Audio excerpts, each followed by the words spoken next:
താര തിരുമറി. നമ്മളൊരു ഡയലോഗ് ഇവിടെ കേൾപ്പിക്കും, എന്നിട്ട് ഞാൻ പറയും, വേറെ ആരുടെങ്കിലും വോയിസ് ആയിരിക്കും എടുക്കേണ്ടത്. ആരാന്ന് ഞാൻ പറഞ്ഞുതരാം, അതൊക്കെ സ്പോട്ടിലേ പറയുള്ളൂ. പണിയാണത്, പണി. അപ്പൊ എന്തായാലും നമുക്ക് ഡയലോഗ് കേട്ടോ. മിമിക്രിക്കാരനായിട്ട് ജനിച്ചു പോയില്ലേ, കേൾക്കാം. ശ്രമിക്കാം. പുഴയുടെ കര പിടിച്ച് നടന്ന രാജുവേട്ടന്റെ അറബിക്കടൽ, അതിനെ എത്ര കടവത്ത് ഏത് തോണിക്കാരൻ കുത്തി നിർത്തിയാൽ ഇരുവഴിഞ്ഞിപ്പുഴ അറബിക്കടലിലെത്തുക തന്നെ ചെയ്യും. മൊയ്തീൻ ഇമോഷണൽ ആണ്.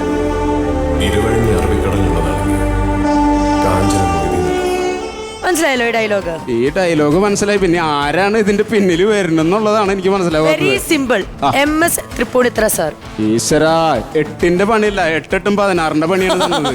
സത്യം അല്ലേക്ക, ആ ശബ്ദം എടുക്കാന്ന് പറഞ്ഞ വലിയൊരു പാടുള്ള ഒരു സൗണ്ടാണ്. പറയാണ്, ചെയ്ത് നോക്കാനാ പറഞ്ഞ. ചെയ്തോ? ചെയ്യാം. ഈ പുഴയുടെ കര പിടിച്ച് നടന്നാൽ അങ്ങ് അറബിക്കടല, ഇരുവഴിഞ്ഞി പുഴ അറബിക്കടലിൽ ഉള്ളതാണെങ്കിൽ കാഞ്ചന മൊയ്തീനുള്ളതാ. മൊയ്തീന്റെ വാക്കാണ് സത്യം. അടിപൊളി. അടിപൊളിയാ. സൂപ്പറായി. അപ്പൊ ഇനിയിപ്പോ അജിക്കോ